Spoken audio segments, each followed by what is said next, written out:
우선 이렇게 밤 늦은 시간에 기자 여러분들을 불러내어 송구합니다.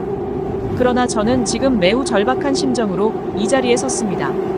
워낙 중요하고 심각한 문제라고 판단해서 서울시는 금일 저녁 긴급 대책회의를 열었습니다. 그 결과를 말씀드리겠습니다. 2015년 6월 4일 저녁 10시 40분 박원순 서울시장은 긴급 기자회견을 시작하면서 이렇게 입을 열었다. 확진 판정을 받은 35번 환자가 1,565명이 참석한 개포동 재건축 조합 행사에 참석해 대규모 인원이 메르스 감염 위험에 노출되게 되었다며 이 시간 이후부터는 제가 직접 대책본부장으로 서울시의 모든 행정력을 총동원해서 메르스 확산 방지와 시민의 안전을 지키는 길에 집중해 나갈 것입니다. 라고 밝혔다. 긴급 기자회견의 파장은 컸다. 바로 다음 날 박근혜 대통령은 메르스 확자 확진 16일 만에 처음으로 국가 지정 격리병상이 있는 국립중앙의료원을 방문했고 보건복지부는 전수조사 실시 등의 대책을 내놓았다. 2011년 10월 27일 헌정사상 최초의 무소속 서울시장으로 당선된 박원순은 2020년 7월 9일 사망하기까지 3선의 역대 최장기 서울시장이었다. 2016년 가을부터 이듬해 봄까지 이게 나라냐? 며 터져나온 국정농단. 촛불항쟁 당시 단 한 건의 사건 사고도 발생하지 않을 정도로 광화문 광장을 안전하게 보장해준 서울시장이기도 했다. 그랬던 서울시장이었기에 박원순 실종 속보에 사람들은 두 손을 모으고 발을 동동 구르며 제발 아무 일 없기를 간절히 기원했다. 그러나 북한산에서 발견된 박원순 시장은 이미 숨을 거둔 상태였다. 변호사 박원순은 1997년 국가보안법 연구 역사 비평사라는 책을 출간하면서 국가보안법이 인류가 발전시켜온 제반 법률적 원리에 어긋날 뿐만 아니라 세계에 유례없는 사상의 탄압법인 동시에 시대착오적인 독재의 유물이라고 규정하며 국가보안법 폐지를 주장하였다. 2020년 박원순 시장이 사망한 후 한국 사회는 한 번도 경험한 적 없는 초원법적 논쟁에 휩싸이게 된다. 정의당 류호정 국회의원은 박원순 서울시장의 시신이 발견된 7월 10일 박원순 서울시장을 조문하지 않을 것이라고 밝혀 엄청난 파장을 일으켰다. 사건의 실체는 물론이고 아직 장례가 끝나지도 않은 상황에서 진보정당의 국회의원이 공개적으로 표명한 것이라 충격이 더했다. 같은 당 장혜영 의원도 류호정 의원의 조문 거부 입장을 지지한다면서 문재인 대통령에게 입장을 밝히라고 압박하기도 하였다.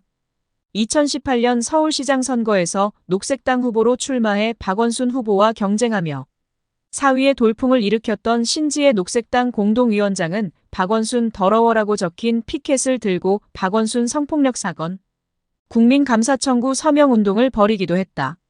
정의당에 대한 비판이 거세지자 심상정 대표는 7월 14일 두 의원의 메시지가 유족분들과 시민의 추모 감정에 상처를 드렸다면 대표로서 진심으로 사과드린다고 밝히면서 성폭력과 성희롱, 2차 피해 방지법 제정을 시급히 촉구한다고 말했다.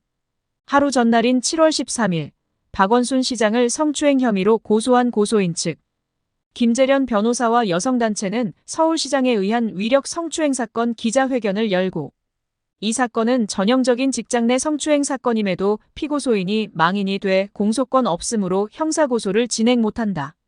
그러나 이 사건은 결코 진상규명 없이 넘어갈 수 있는 사안이 아니다라며 사건의 실체를 밝히는 것이 인권회복의 첫걸음이다라고 말했다. 사건의 진상을 규명하고 실체를 밝히는 것이 인권회복의 첫걸음이라던 여성단체의 목소리는 이후 전혀 다른 방향으로 전개된다.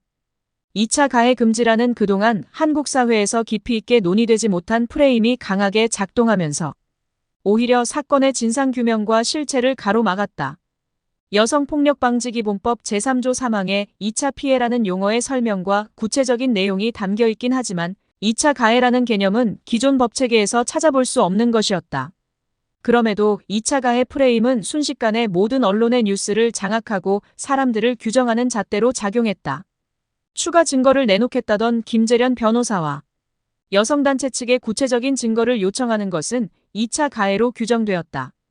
박원순 시장의 어깨에 손을 얹은 고소인의 사진이 공개되고 고소인이 발송한 SNS 메시지 등이 밝혀지며 시민들이 혼란스러워하였으나 2차 가해라는 장벽 앞에 입을 다물어야 했다.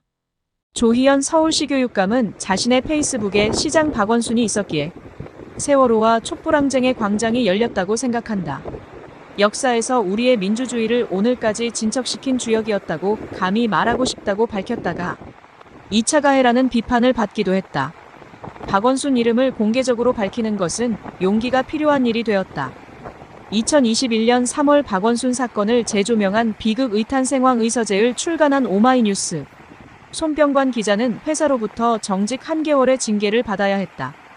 2023년 제작한 다큐멘터리 영화 첫 변론은 서울시와 피해자 측이 2차 가해에 해당한다며 제기한 상영금지 가처분 신청이 받아들여져 상영이 금지되기도 했다. 서울 남부지법 민사합의 51부.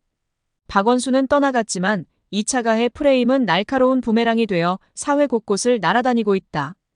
2차 가해 여부로 민주당과 날선 공방을 벌였던 정의당의 김종철 대표는 2021년 장혜영 국회의원이 제기한 성추행 사건으로 제명되었으나 사건의 실체는 2차 가해라는 장벽에 가로막히는 일이 발생했다. 심지어 정의당의 당원 여부와 상관없이 사건 진상을 궁금해하는 시민들의 온라인 게시물을 2차 가해라며 제보를 받겠다고 했다가 취소하는 소동을 벌이기도 했다. 박원순 더러워라고 적힌 피켓을 들고 캠페인을 벌였던 신지혜 전 녹색당 공동위원장은 2021년 12월 국민의힘 윤석열 대선 후보 캠프 새시대준비위원회 수석부위원장으로 영입되었다가 20대 남성표를 의식한 이준석 등의 기류에 밀려 흐지부지되었다.